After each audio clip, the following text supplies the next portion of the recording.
thanks for joining our talk. I'm Vartika Singh. I am from Cloudera. I've been with Cloudera for about 3.5 years.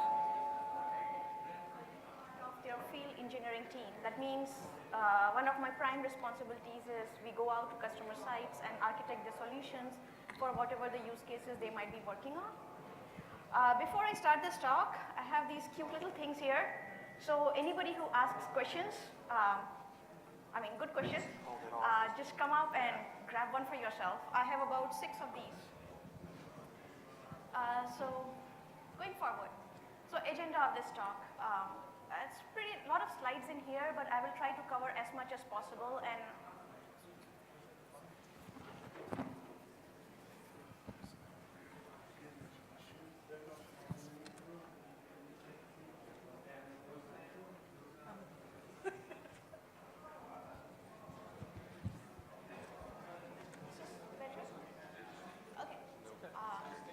so the agenda of the talk, I would be talking about data because the prime strata for everything that we do is data and hence machine learning. And what do we focus on overall?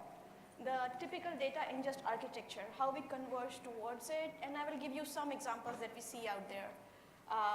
Leveraging Spark as much as possible as ETL layer and deep learning, how does that fit in? And the hardware. So again, there will be a lot of components which you can pull in, pull out, but I work for Cloudera, so most of the components that I have experience with or which I tailor or architect around are around the CDH ecosystem.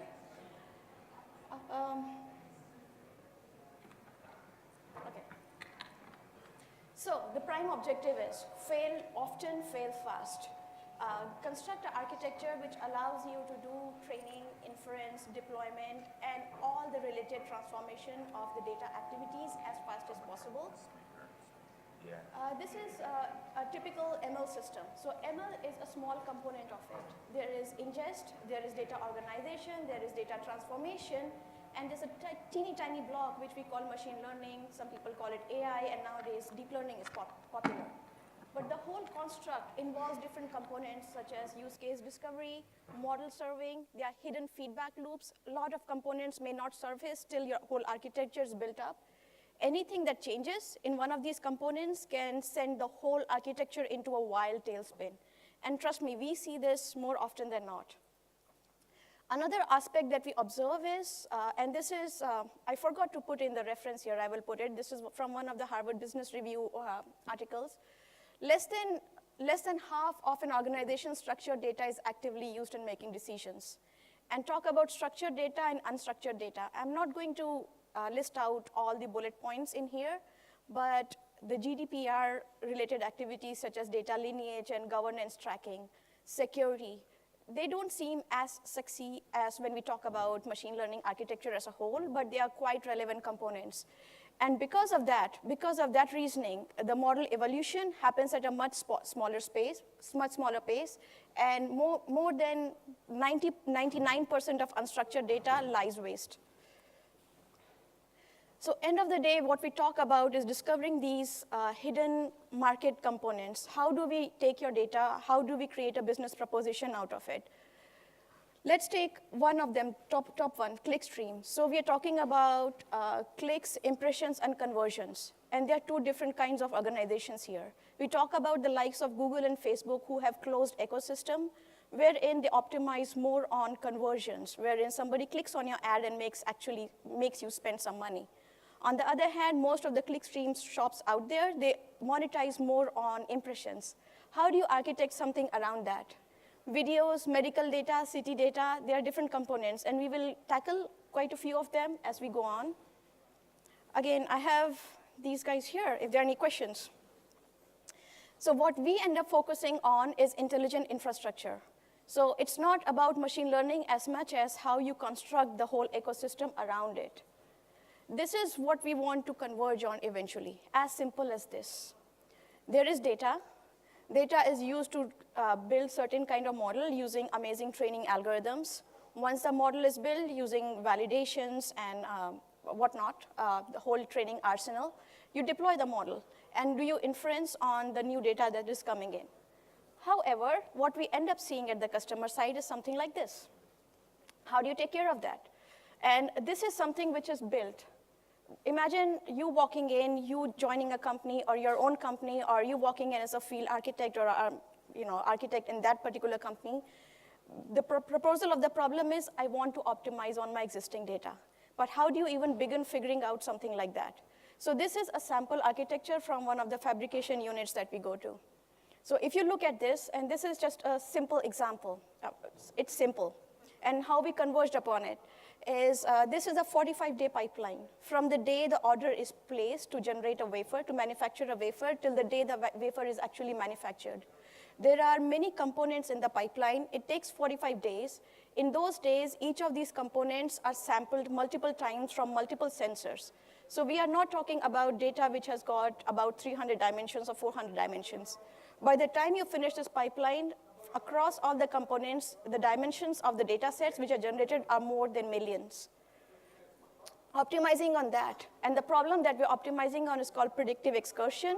If you are able to successfully predict within the 5th day or 6th day that something is wrong, that saves 40 days of effort before the assembly finishes, that something is wrong, let's go and fix that module before we progress the assembly. However, you don't want to stop the assembly without 100% confidence that this is actually broken and nothing is wrong in the pipeline. Another aspect that we talk about, we are not only talking about sensor data, IoT data, or calibration information, we are also talking about images. So multimodality. You're constructing the image wafer maps, which sections of the wafers have actually the bad sections, along with the sensor data which has been generated, collect them in near to real time, do the Spark processing or whatever your favorite, since we are Spark Summit, Spark streaming, and then do your model training, iterative model training as new data presents itself, and present it for inference or making some business value decisions. Also, you have to consider the data storage layer.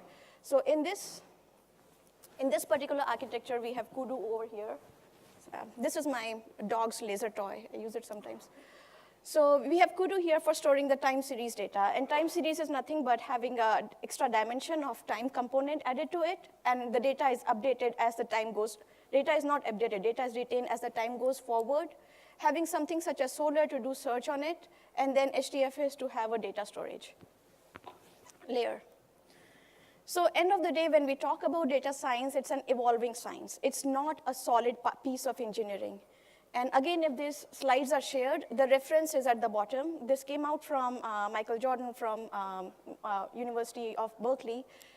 It's not, we are not still not very good at anticipating what can go wrong and what the next step might be. And the whole idea is to keep it very basic. The whole KISS principle, keep it simple, stupid. So 2 components that we need to think about. This is just a cursory. There are 2 concepts of parallelism, model and data. Model is, it's more easier to think in terms of neural nets, where you chunk in your model and do the training distributed across different worker nodes. However, the data parallelism, where the whole Spark and Hadoop and MapReduce paradigm is based out of, is your data is partitioned, and the data goes to each of these nodes where the workers operate on them in an assembly pipeline-like fashion. And this is the basic paradigm that we talk about when we think about architecting a solution where a lot of libraries are housed together. So in this particular situation where we're talking about a data parallel mode, I think one slide ahead. So there are a lot of third-party libraries. So when we talk about natural language processing, Spark MLlib libraries, Spark ML libraries, that's a pretty constrained amount of ecosystem. However, the way Spark is constructed, these libraries which I mentioned, OpenCV or Tesseract or FFmpeg, operations on these are possible within Spark because of this data parallelism mode. You read the data, it constructs a RDD in a most basic fashion. You create a closure of the code, ship off the code to different executors, and do the processing in your basic cluster compute framework. Has anyone tried that here? So in this particular case, what we did was we loaded a bunch of PDF files, and we leveraged OpenCV and Tesseract to extract images out of it, do the image processing in cluster compute format, and then able to extract the text from those images and load them into Solr to have a searchable index file. So here we leverage something called JNI, Java Native Interface, which is a framework for executing, being able to call, and having the code called within a JVM framework. So this particular one uses something called Java CPP, which is a framework for constructing these kind of interfaces. Another example would be something called gene sequencing. So we have two options here. There are 3 stages to gene sequencing. So in last 10 years, the sequencing, optical and other kind of sensors have evolved so much that sequencing can happen at a very fast stage. So sequencing has 3 components. One is calling out the raw components, such as A, T, G, C, what have you. It's almost like taking up a whole book and tearing it into smaller pieces and throwing in multiple books inside it. The second stage is variant calling, wherein all these pieces which have been torn up, they need to be aligned to a certain snippet, which is called a referral gene, or referral genome. Once these genomes have been constructed, from there, there's more interesting analysis that happens, which may be something as how are these genes different from certain other genes, or if certain other patients who have similar genes are presenting some clinical symptoms, would that be correlated to this particular patient from whose the gene is coming in? The most of the computational processing that happens is in the base calling, which is your processor, the sensors or the optical sensors that you have, which generate the raw data. Taking the raw data and aligning them, there are 2 components which have been popular lately. GATK was more popular maybe a year back, wherein these libraries were run on Spark. And Kano is a high-performance compute library, which is multiple cores, lot of memory. And nowadays, we can transform it to a PySpark workload using Python C extensions. Underlying framework is written in C, C++. Why do we need to do this? So gene sequencing, as you can imagine, it's a highly computational, it's a high demand on computational requirements. However, these computational grids, they are high in demand, they are very expensive resources, and in most of the situations, if you go to places such as Stanford or any other company, they actually rent out or they allocate compute time for these storage grids. Also, these storage grids are not very, compute grids, they are not very well aligned with the storage grid.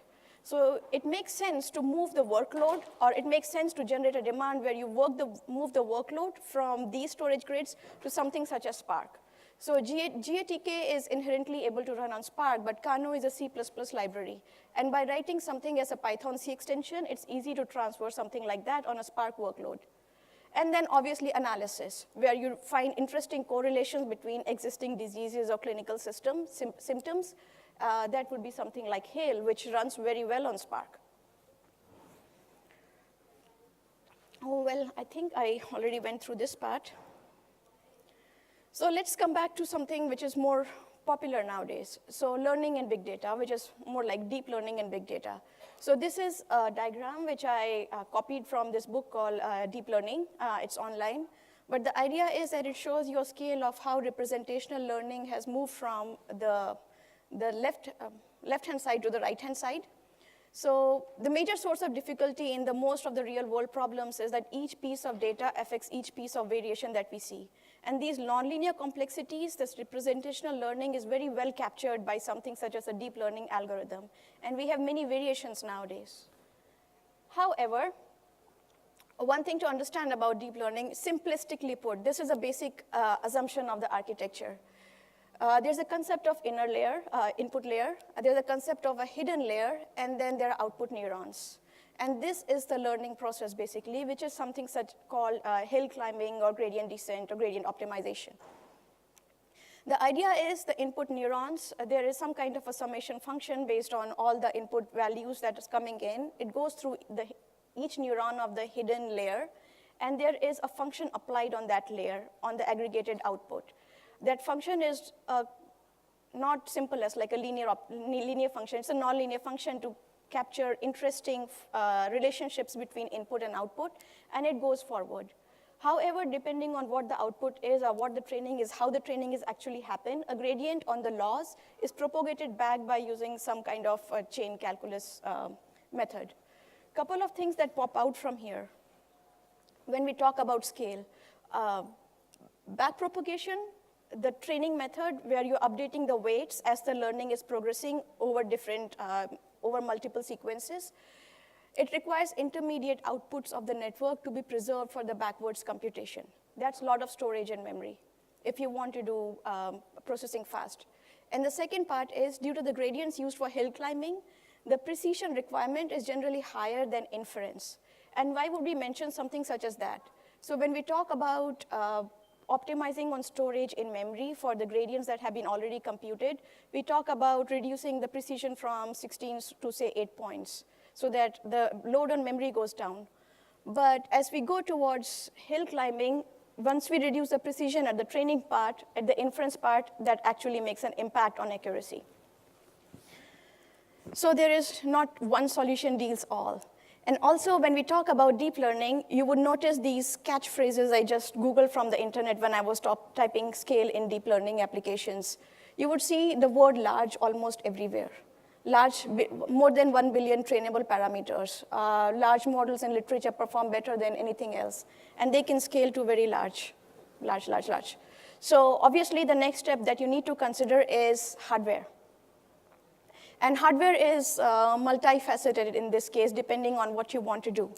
So the first neural net that came out, which was DeepNet from Google, it had about 1,600 CPUs. Many cores, obviously, a lot of memory. But in few years, or maybe a year's time, it was replaced by 4 GPUs, 4 GPU nodes with relevant interconnect of networking. And right now, NVIDIA offers something called Pascal GP100 GPU features, 16-bit floating point. Also, you go back to relevant companies. NVIDIA has a DGX1 box, which has about 8 GPU nodes, and Facebook's Big Basin custom DNN server, where they lay out several architecture or reference architecture paradigms. Also, going back further, you see system on chips for things such as IoT. You're doing face detection on your phone. You have Alexa at your home. Something as that, NVIDIA Tegra and Samsung Exynos, or FPGAs, which are field programmable gate arrays. Also need to mention that Hadoop 3.1 is coming out or has come out with the support of identifiable resources, such as you can do node labeling. That I want to run this particular Spark workload on Yarn in these particular nodes. So they may be GPUs, they may be FPGAs, they may be any ASICs that you might like. For using something like GPUs, you would have to specify a NVIDIA Docker 1.0 or install NVIDIA Docker 1.0. But after having specified that, it's really important to understand how the computation happens when you're trying to optimize on your workload. Most of these feed fully connected and convolutional layers have these basic multiply and accumulate operations. So you can see this is a matrix. So you take a column here, you take a row here, multiply and add, and this has got your outputs. A reference for all these images and attributions have been made down below at the slides, if these slides are shared after the talk. But having looked at those MACs, what we call multiply and accumulate, there are 2 different architectures that we talk about. What you see over here is temporal architecture. These are CPUs and GPUs. And what you see here is spatial architecture. These are ASICs. You must have heard of Google's TPUs. So ALUs are arithmetic logical units. And here you would see this blue. I don't know if the color is popping out, but this blue and this brown here. And you would see this blue and brown associated with each ALU. So here, ALUs don't have correlation amongst each other, and they directly need to access the memory, and they have one central control processing unit in order to do any kind of, any kind of computation as well as memory access. On the other hand, in the spatial architecture, the focus is more on the data flow. It's tightly knit with the kind of computation that a person wants to perform in that particular architecture. So here, each ALU may have its own memory, the keyword is may. They may have its own memory as well as a control processing unit, so that when they can not only intercommunicate with each other in a shorter distance, as well as they can do most of the computation independently without having to access a central memory hierarchy. The difference that happens between these two is the amount of energy that is consumed. Recently, I had to help architect a solution where there were 8 different GPU nodes with 8 GPUs each, and there was 200 gigabit bonded Ethernet, InfiniBand connectivity between them, and the energy requirement was quite a lot.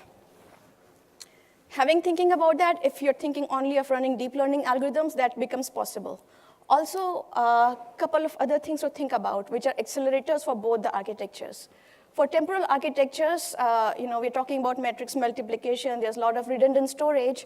So it comes to mind that you would want to optimize on your multiplication algorithms. So for CPUs, these are popularly known libraries such as OpenMBLAS, Intel's MKL Extra, and GPUs, QWAS or CUDNN, what have you. Also, these matrix multiplications can, based on the platform, can be optimized further, fast Fourier transforms. But for spatial architectures, what we talked about, they have their own accelerators, and these accelerators do something as this. So here you're saying that the memory access directly to the DRAM, the amount of energy spent here is almost 200 times than something which is accessing locally, the diagram that we shared with you earlier.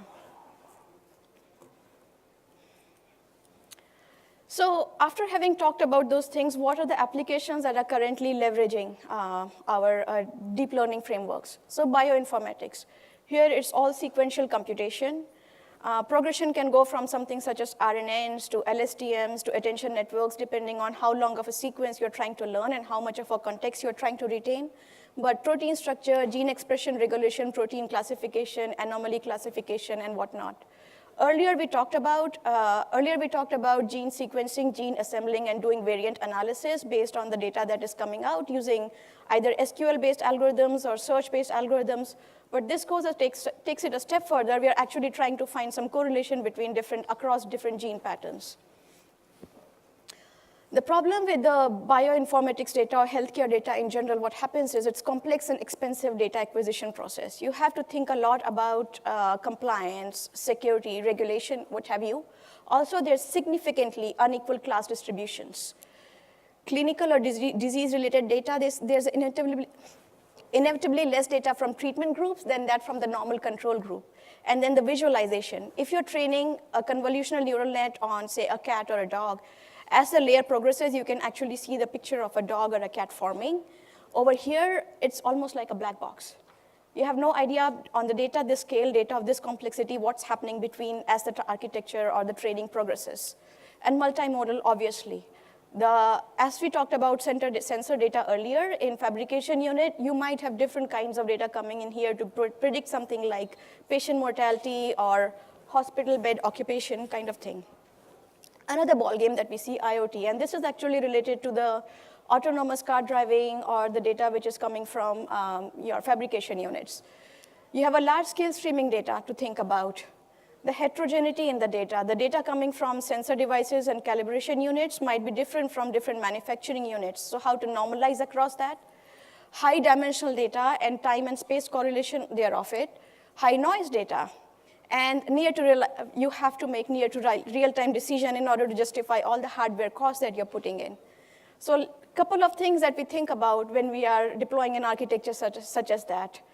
Network compression. Why do we think about network compression and reducing the energy consumption? Since the IoT conversation started, amount of data started increasing manyfold. Okay, I have 5 minutes left. Go faster. Amount of data started increasing manyfold. The scaling considerations have moved from actual hardware to your resource constraint on the handheld devices. So you would see something such as tiny modes. Tiny modes is where you're considering your CPU requirements on your in-house devices like Alexa, your, Echo devices, whatnot. And then specific accelerators for condensing those or making those computations go faster. Network compression, architectural considerations, which usually you would never think about. Feed-forward layers are much faster than convolutional layers. Activation function, ReLU are more time efficient than a sigmoid or a TiNACH. And CNNs use less storage than deep neural nets. Fog computing. Fog computing, you have heard of cloud computing. Fog computing is a new term. You're doing computation in the cloud, and it makes more sense as the data is being generated, having an edge device close to the source of the data being generated so that you can approximate out as much noise as possible and send a much compressed and condensed form of information to the devices or architecture which is making actual decision. That's another form of cloud computing, fog computing. NLP, something like gene sequencing we already talked about. So deep learning has a lot of hyperparameters, what have you. So we condense upon something called transfer learning, where you have a layer already trained, you peel off the new layer, you bring in the base data, which is a little bit similar to your old, or more or less similar to your older data, and do training and inference on top of it. So since we are talking about Spark, Spark deep learning pipelines provide inbuilt feature for transfer learning and distributed hyperparameter tuning using cross-validation and all those techniques that you're already familiar with, as well as deploying Keras and TensorFlow models in SQL where you can do the conclusion. So when to do distributed training, it's not free. So as long as you can stay within one node and not worry about the infrastructure cost around it, this would be ideal unless you have to move out of it. And operational implications, learning, any kind of learning is predictable. Scaling is predictable. So start small, identify your computational limits, reach a point where you have irreducible errors, and then continue to train your networks on a single machine until the training time becomes prohibitive. And then you reach something like that and make it reality. Well, I will stop here. There are more slides to go, but I think this is a good point to conclude. Any questions? I still have these things over here.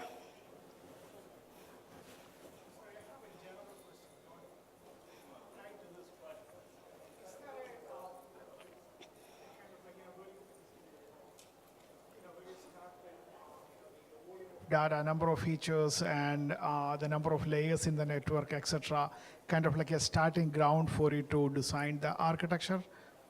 Can you repeat that? I missed the first I'm sorry. part. So when you start to design the architecture, right? Yeah. I mean, the initial architecture, ideally you would look the volumetrics, the number of features, and the number of layers. I mean, if you know which network DNN you're trying to use, etc. So is there like a starting place for you so that you would say if you have like, let us say, a gig of training data, and I mean, I'm going to use like CNN or something like that. I probably will start with like 4 core and 16 gig and something like that. So I know it's just a very basic question, but yeah. So the question was like, how do you actually start off envisioning an architecture when you are presented with new kinds of data? And I would say that basically, as I said, like scaling, if you're doing it right, your computation and architecture right, scaling is more or less predictable. So I would start small with a subset of the data, do some kind of very basic algorithm on it. Forget about neural nets, forget about whether you want to use CNN or whether you want to use RNN. It's just like do some simple logistic regression or a classification or a clustering algorithm just to see how your data lays out, like find some kind of patterns. Do some kind of simple statistical tests like chi-square and whatnot to find like whether, like if you have million different parameters, does it make sense to collapse them into like a couple of hundred or thousand and then start from there. And then as you progress, you would start seeing some kind of pattern evolving with your data and then go forward from there. Because you're not only thinking about constructing architecture on a small set, you're also thinking about scaling it 3 years from now, kind of thing. It's a basic answer.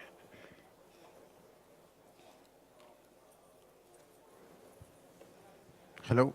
Thanks for your presentation. I have a question about scalability. So based on your experience with customers, do you recommend or do you see multiple applications on a single Spark cluster, or each application distributed on their own Spark cluster?